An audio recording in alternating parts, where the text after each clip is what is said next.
안녕하세요. 이상큐브입니다. 나토 회원국들이 공동으로 4세대 헬기 프로그램 NGRC를 설립하기로 합의했습니다. 영국과 프랑스, 독일과 이탈리아, 그리스 등 5개국은 지난 19일 나토가 발표한 차세대 헬기 프로그램인 NGRC에 참가한다고 발표해 눈길을 끌고 있습니다.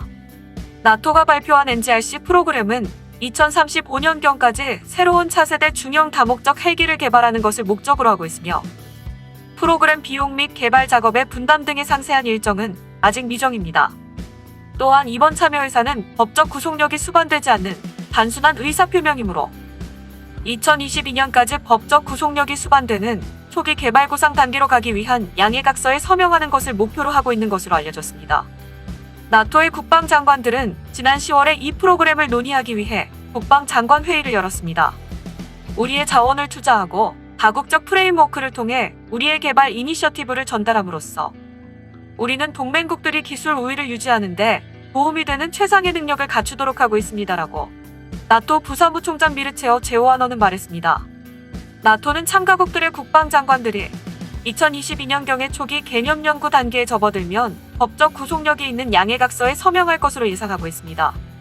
그동안 동맹국들은 이 프로그램의 개념을 알리기 위해 노력했으며 차세대 헬리콥터의 정의와 개발 및 배치를 하기 위한 협력 계획을 수립할 것입니다. 참고로 이 프로그램으로 개발되는 차세대 중형 다용도 헬기는 2035년에서 2040년 사이에 퇴역이 예상되는 나토 회원국들이 사용 중인 UH-1과 링스, SA-330과 AW109 등 중형 헬기를 대체하게 되며 병사와 물자 등의 수송 임무와 수색 구조 임무, 특수작전 임무, 대잠 임무 등으로 활용될 것으로 이 프로그램에는 나토 회원국과 파트너국들이 참여할 자격이 있습니다. 즉, 이 프로그램에는 한국도 참여할 자격이 있다는 것입니다. 현재 나토의 글로벌 파트너십을 맺은 나라는 우리나라와 호주, 뉴질랜드, 일본 등이 있으며 이 나라들도 나토의 승인이 있으면 나토의 차세대 중형 헬기 개발 프로그램에 대한 참여 자격이 있다는 뜻입니다. 다만 이 프로그램은 미 육군이 개발 중인 FVL 프로그램과 겹친다는 점과 이번에 참여 의사를 밝힌 이탈리아는 FVL 프로그램에 참여 검토를 보이는 등 나토 주도의 차세대 헬기 개발이 이루어질지는 여전히 불투명한 부분이 많습니다. 여기에 중형 다용도 헬기의 대표격인 시코르스키의 UH-60 블랙호크를 기반으로 개발한 S-70이 경이적인 저비용을 실현해왔기 때문에 중형 헬기 시장은 대혼전이라 할 수 있습니다.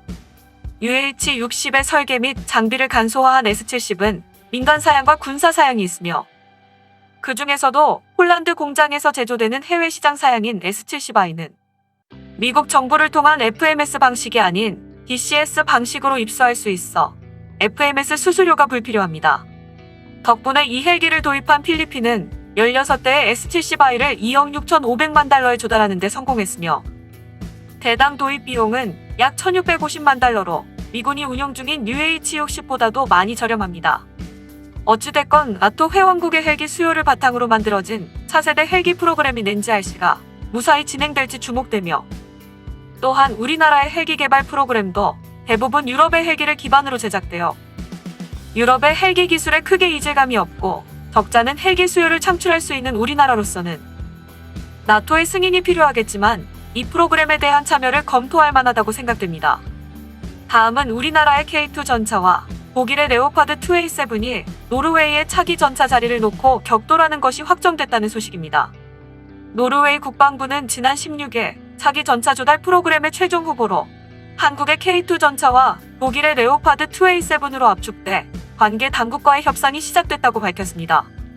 프랑크 바케인센 노르웨이 국방장관은 9가지 선택지를 검토한 결과 노르웨이의 요구를 충족시키는 것은 K2 전차와 레오파드 2A7 뿐이었다며 기존 레오파드 2A4를 업그레이드하는 선택은 잠재적 위협으로부터의 공격에 대한 충분한 보호 능력이 없고 충분한 통신 및 네트워크 기능이 부족해 최종 후보에서 제외했다고 말해 눈길을 끌었습니다. 앞으로 노르웨이 국방부는 최종 조달할 차기 전차를 선정해 조달 규모와 비용에 대한 상세한 계획서를 의회에 제출하고 2025년쯤에 차기 전차의 인도가 시작될 예정이라고 밝혔습니다. 덧붙여서 최종 후보에 남은 K2 전차와 레오파드 2A7은 노르웨이 국방부가 요구하는 성능을 충족하고 있기 때문에 향후 선정에서 중요시되는 것은 노르웨이 산업에 대한 투자나 오프셋의 내용일 것입니다. 지금까지 우리나라의 현대로템은 기술 이전을 포함한 K2 전차의 현지 생산을 제한해 독일 측보다 앞선 것으로 알려졌으며, 노르웨이 육군은 한국에서 K9 자주포도 도입해 병참 측면에서 K2가 유리할 것으로 보입니다. 특히 독일은 레오파드2의 현지 생산을 허용한 적이 없기 때문에 한국의 제한을 뛰어넘는 내용에 직접 투자를 제시하지 않으면 어려울 수도 있습니다. 만약 K2 전차가 노르웨이의 차기 전차에 선정이 되면 폴란드에 제한한 K2PL 채용도 탄력을 받을 것으로 예상되어 독일로서는 유럽 시장 사수가 걸린 중요한 싸움이어서 물러설 수 없는 승부를 펼칠 것으로 보입니다. 독일은 현재 프랑스와 차기 전차 사업인 MGCS 프로그램을 진행 중입니다. 이 사업에는 폴란드와 이탈리아도 사업 참여를 희망했지만 독일과 프랑스의 반대로 거부되었습니다. 독일과 프랑스는 MGCS 개발이 완료되면 폴란드에 완성된 전차를 판매하겠다고 밝혔습니다. 하지만 MGCS는 2030년대에 개발이 완료되기 때문에 러시아의 위협에 시달리는 폴란드로서는 그 시간까지 기다릴 수 없어서 우리나라의 현대로템이 제안한 K2PL 전차가 폴란드의 유력한 차세대 전차 후보로 떠올랐습니다. 결국 MGCS 사업의 폐쇄성으로 인해 독일은 유럽에서 전차 수요가 제일 많은 폴란드의 전차 수요 500대와 이탈리아의 전차 수요 200대를 놓칠 수도 있습니다.